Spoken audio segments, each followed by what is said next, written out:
We talk about Make in India, EVs, and clean energy, but there is a hidden dependency behind all three of them, and that is the minerals needed to build them.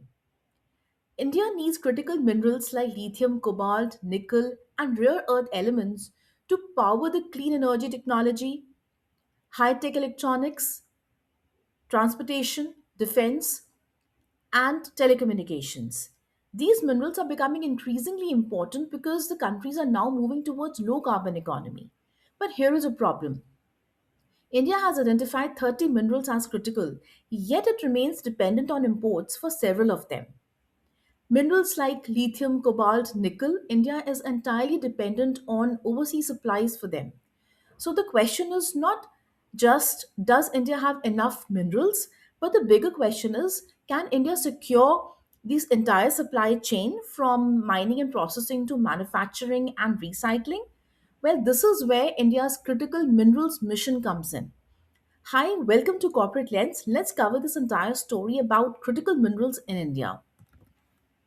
The National Critical Mineral Mission (NCMM) is India's 7-year mission mode program to secure long-term supply of critical minerals and also to build a resilient value chain from exploration to recycling. It was approved by the Union Cabinet on 29th of Jan 2025 and will run from financial year 2024-25 to financial year 2030-31. The mission has a government expenditure of 16,300 crore rupees with an expected additional investment of 18,000 crore rupees from PSUs and other stakeholders. Well, that's a total financial framework of around 34,300 crore rupees. And the supply chain India is trying to build looks something like this from exploration to mining, then processing to manufacturing, and the finally recycling. A country may have access to the mineral underground, but still it remains vulnerable if it depends on another country to process that mineral or manufacture the components. And this is why India is trying to build capabilities across the entire value chain. But what are India's challenges? Well, the first is the import dependence and concentrated supply chains. China's position is particularly strong in processing, refining, and some specific mineral supply chains. This concentration creates a vulnerability. Any export restriction, geopolitical tension, or sudden price increase can affect industries that depend on these materials. So, India is not just competing for access to minerals, it is competing for secure and diversified supply chains. The second challenge is India's domestic exploration and processing capability. India has resources of minerals such as cobalt, copper, graphite, and nickel. But identifying a geological resource is only the first step. You need detailed exploration to determine whether that resource can be commercially extracted. You then need mining, processing, and refining facilities to turn that ore into the higher purity materials that industries actually need. India still faces gaps in geological data, advanced exploration technologies, processing capabilities, and skilled manpower. So the challenge is not simply do we have the mineral, it is can we economically extract, process, and use it? There is another interesting challenge India's rapidly growing electronic waste. India's electronic waste, e waste, generation has significantly increased over the last 5 years. India's electronic waste contains valuable critical minerals like cobalt and rare earth elements. So, India's growing e waste could become a secondary source of critical minerals. But recycling capacity remains limited because a significant part of e waste handling still happens through informal channels. So, India needs better technology, formal recycling systems, and investment to recover these minerals efficiently. And finally, there is the investment challenge. Mining and processing projects require large amounts of capital, involve significant geological and commercial risks, and can take years before they become profitable. Prices can also be highly volatile.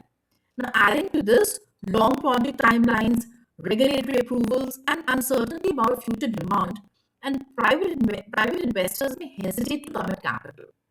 This is why the government support becomes important to de-risk projects and encourage private investment in an area that is strategically important but commercially also very challenging. So, what is India doing about it?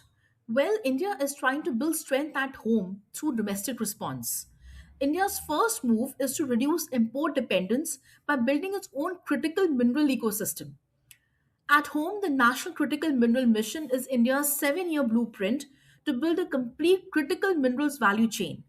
It targets 1,200 exploration projects, auctions of over 100 critical mineral blocks, and the creation of dedicated rare earth corridors and mineral processing parks to boost domestic mining and refining.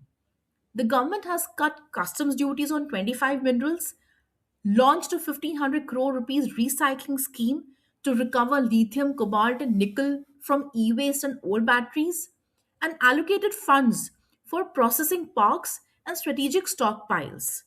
Alongside this, the National Critical Mineral Mission is funding R&D, skills and innovation with goals of 1,000 patents and 10,000 trained professionals in the critical mineral sector by 2030-31.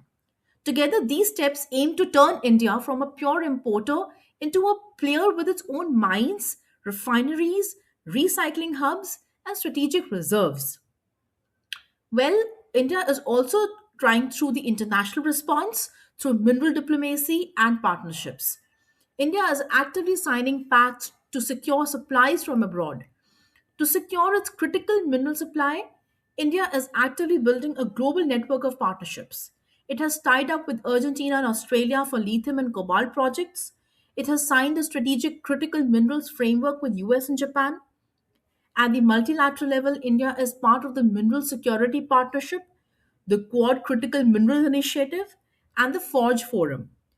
All those together aim to diversify supply chains and encourage investment in mining, processing, and recycling.